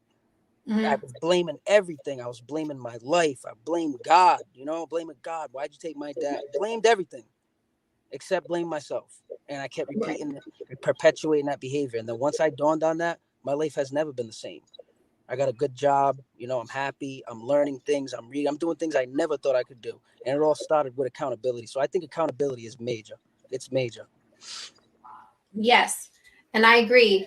Like, my friend's watching me.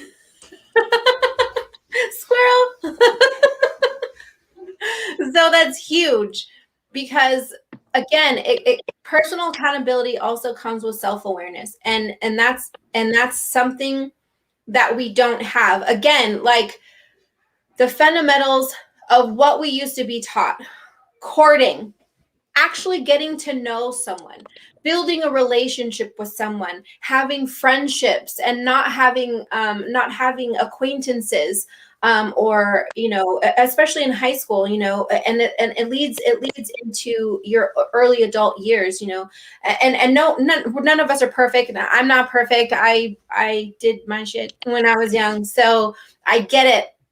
It all comes down to being able to learn from your mistakes, to learn from your past, to look back in your past and to self-reflect and understand why we are the way we are, and how do we improve? How do we let go of the baggage? How do we let go of what's holding us back, what we're struggling with us? How do we let that go and then turn and move, look forward, not behind, but look forward and make progress that way, building on the skills that we now have, improving on them, being better people, being better listeners, being better friends. And how do you learn that? You learn that by, oh shit, I fucked up. I was a bad friend that one time.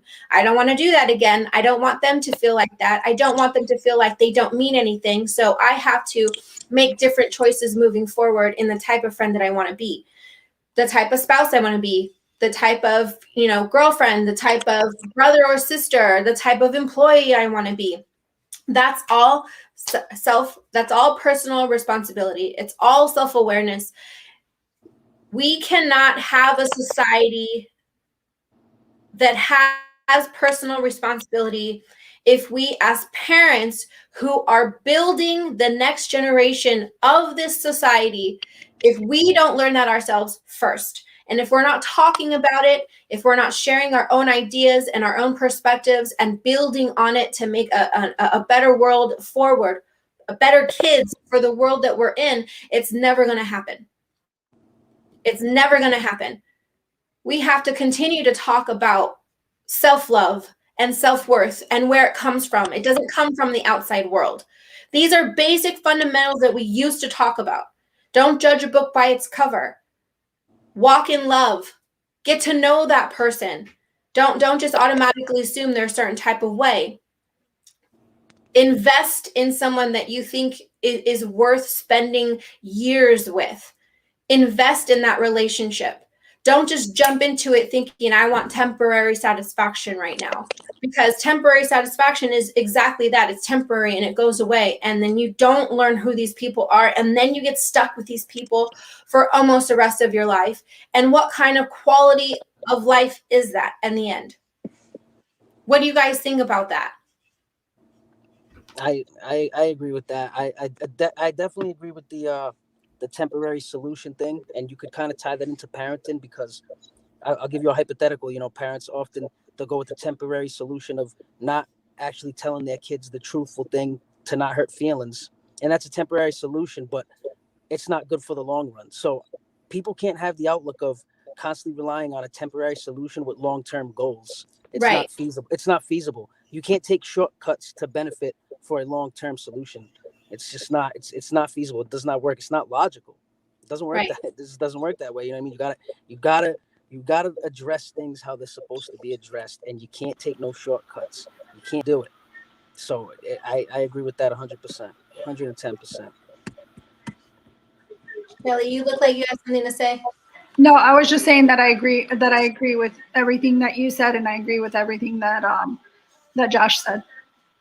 So as we wrap this up, how do we move forward? How do we make little changes? Like, what can we do as parents? What can we do as friends? What can we do for, our children's friends' parents? Do you guys know them? Because you know what I noticed with my kids being in elementary, I realized like how hard it was to actually meet the parents of their friends in the way that, I don't know, the way that the school is set up. It's so quick, drop off, pick up, go, go, go, especially if their parents are working or whatever. And the only time that you ever maybe have a chance to get to know anybody is if they invite you to a birthday party, especially when they're younger. And I think that also has a lot to do with we as adults, right, have preconceived notions like, do I want to go meet them? But I think it's so important to, one, not only know your kids' friends, but also know their parents and being able to establish that relationship, period. I honestly have no idea if my parents knew any of my friends' parents. I honestly don't think that they did. But I know my kids' friends' parents, at least as many as I can. I feel like that's something that we've walked away from as well. Yes, it has. If I could just say, I'll say.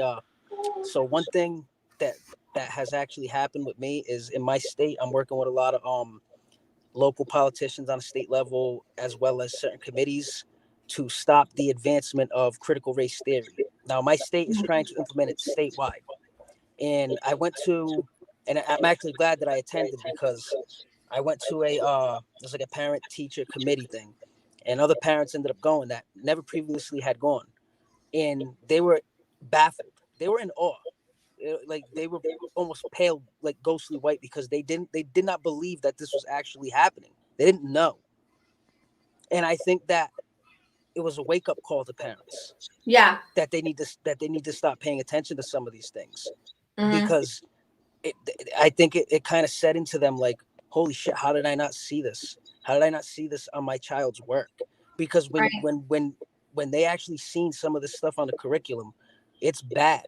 It's literally telling like 10-year-old students to deconstruct whiteness, to rebel, to be activists. This is in a public taxpayer curriculum, and they had no idea. So that just goes to show the involvement of parents with education and what's actually going on and what is being groomed to your children. And it was a major wake-up call, because after that happened, I was having discussions with a parent, and they were kind of bashing themselves. And we were talking, and she was like, I can't believe that I didn't know anything. Like, I feel like, what was I doing? Like, I can't believe it. And as bad as I felt for her, I was also happy, because I realized that was her wake-up call, as well as all the other parents that attended. So that would be my main suggestion, to keep engaging with other people, even if they're from out of state. Keep the dialogue going, and take a look at your local committees. Go on your state and look up the legislation. You'll be surprised at some of these things that are being pushed. And it's not like it's secretive neither. And it's not a lot of people that are actually controlling it. It's not. It's a small amount of people that are just in positions where they can do it. But my state is actually pushing back, and parents are starting to be aware. And it was good. It was healthy. I enjoyed it, and I was glad I did it. And I think it built a relationship between me and other parents that I didn't even know from growing up. And we got really close, and it was good, man. So that's one thing I would strongly suggest, for sure. I love it. Chelly? Yeah, I put on it tonight, unmuting yourself. I have been. So no, I think that it's been, I think that you definitely have to get involved. Definitely look into what's happening in your children's schools. Pay attention to what's happening in your children's homework. Like, start listening in. I know that people have busy lives, and I know parents are working and it's hustle and bustle. I get it. But, sit down, even if you dedicate 5 minutes to sitting and talking with your child, like, hey, what did you learn today? Like, what are you guys talking about? Is there anything that you think that I would want to know happening in school? And if you already have that open communication with your kids, they're just gonna that's all gonna roll out of their mouth. So yeah, definitely get involved. And is this final statements? Yeah, this is kind of where we're at. So for me, yeah, my final thoughts are: love your children, be there for your children, be a parent first and foremost to your children, because they need you, especially in the crazy times that we're living in. And my message to parents: rise up. Your kids need you. Awesome. All right. And mine, I would just say, since it's our parents, since it's us who have to teach our kids, if you don't already have these things, if you already have a problem with your self-awareness, or you have an issue with connecting to yourself in such a way to get that healing that you need, or to release the anxiety or the worries or the concerns or the hurts and the pains and the hangups that you've had in your life, I strongly, strongly, strongly suggest that you take that time to reflect within yourself, to learn self-awareness, to learn how to correctly perceive your own emotions as they are occurring, because as you are dealing with those, you also react in such a way to your kids based on how you're feeling. Self-approval, self-worth, self-efficiency, self-respect, and self-acceptance and self-love. Love yourself, accept yourself, learn and know that you are worthy enough to be better. You are worthy enough for change. You are worthy enough for progress. You are worthy enough of healing. You are worthy enough of love. You are and can be a great parent, and you are and can be raising a wonderful, wonderful human being. You have that in you. You are capable of those things. So my shout out is to all the parents, because you have to teach them, and you can't teach them unless you know yourself. We are the examples. So be the example. Walk in love, love and light. I hope this brought value to your lives. Thank you for spending some of your Saturday evening with us. We appreciate every single one of you. Don't forget to like, follow, share, and subscribe to the page. We will see you next time. Thanks, guys. Peace.